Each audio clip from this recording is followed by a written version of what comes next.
Mesdames, Messieurs, bonsoir. Ravi de vous retrouver de nouveau sur RTV. Aujourd'hui, on va parler toujours de la génétique, les maladies génétiques. La question qui se pose, est-ce que les maladies génétiques sont traitables? La réponse est oui. Pendant notre ère où la technologie elle se développe constamment, les maladies génétiques, finalement, et pour la grande partie de ces maladies, on en a trouvé des remèdes. Mais je vais ouvrir juste des petites parenthèses sur le composant génétique et sur le contenu génétique de l'être humain. Le capital génomique de l'être humain, il est toujours actif.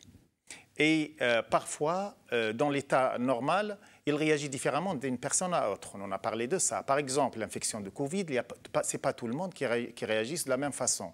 Sachant que cette réaction qui est différente d'une personne à l'autre, elle est basée sur le comportement génétique, c'est-à-dire le comportement des gènes au sein de notre organisme.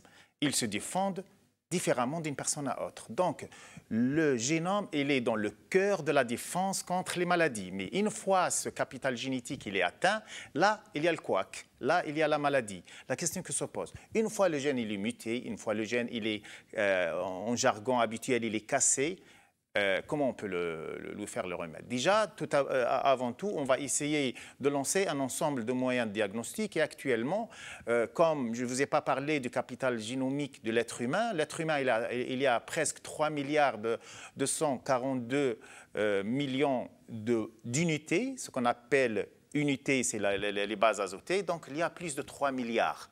Ces 3 milliards, actuellement, on peut les lire un par un.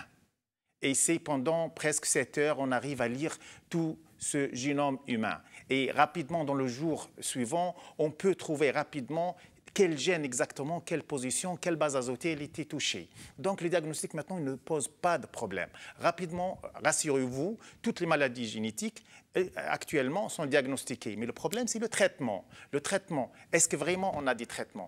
Oui, parmi les traitements des maladies et de l'avancement, c'est que comme les maladies génétiques sont différentes d'une personne à l'autre et sont différentes du lieu de l'impact, on a trouvé quelques solutions, y compris, par exemple, il y a des maladies génétiques qui sont liées, on les appelle généralement les maladies métaboliques. Par exemple, certaines personnes, ils assimilent mal le lait. Lorsqu'on leur donne le lait, ils vomissent, ils développent des allergies. Il y a des gens que lorsqu'ils mangent certaines protéines, eh ben, c'est le malaise, ils peuvent même mourir. Pourquoi? Parce que leur génome, il n'a pas les moyens de sécréter des enzymes spécifiques pour digérer ces aliments. Il y a des gens, par exemple, que pendant un certain moment, il y a des aliments qu'ils n'acceptent pas. Il y a des gens qu'ils ont une faiblesse quelque part.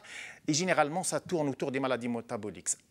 Rassurez-vous, la majorité des maladies métaboliques actuellement, on a leur traitement. Ce n'est pas question qu'on va changer les gènes, mais on va juste arrêter, connaissant le génome, connaissant le diagnostic, connaissant le gène qui a été touché, par l'avancement scientifique, on va agir sur l'aliment et on va l'enlever.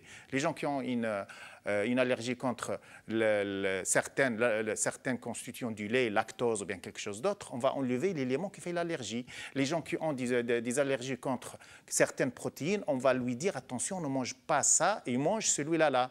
Donc, en s'avançant dans la connaissance du génome, on peut apporter des traitements. Le traitement majeur, c'est quoi? C'est d'aller changer le gène. Est-ce qu'on a changé le gène humain? Oui, à un certain moment, on a pu changer quelques gènes dans la thérapie génique, c'est-à-dire il s'était expérimenté pour certaines malades dont ils ont des déficits neuromusculaires, essentiellement des déficits musculaires. On apporte actuellement, on va parler vaccins, le vaccin qui tourne actuellement, il y a des vaccins qui se basent sur un virus qui s'appelle l'adénovirus. On leur rentre dans le virus une partie du virus Covid et on l'injecte dans l'être humain et comme ça, on développe l'immunité. Pour les maladies génétiques, c'est presque la même chose. On a pris le gène normal dans des virus et on a injecté ce virus dans le muscle et finalement, ce virus-là, il est parti s'intégrer et donner son matériel aux cellules malades et d'un seul coup, on a vu que les muscles se développent et l'être humain, il acquiert de nouveau l'activité. Donc les maladies génétiques, finalement, on est dans la voie de les traiter. Il y a une question qui reste. Quel lien avec le jeûne et le ramadan? Il y a des maladies génétiques qui sont liées au cœur, les cardiopathies, il y a des maladies qui sont liées à l'hypercholestérolémie, il y a des maladies aussi qui sont liées au fonctionnement du foie. On a trouvé que le jeûne aussi, il apporte des solutions. En jeûnant, on va diminuer les toxines et tout ce qui est toxique pour le corps. Ça, c'est le jeûne. Ces toxiques, c'est eux qui touchent l'ADN.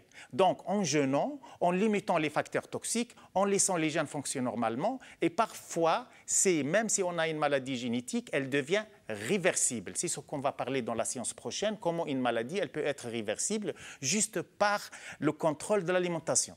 À la prochaine fois. Merci.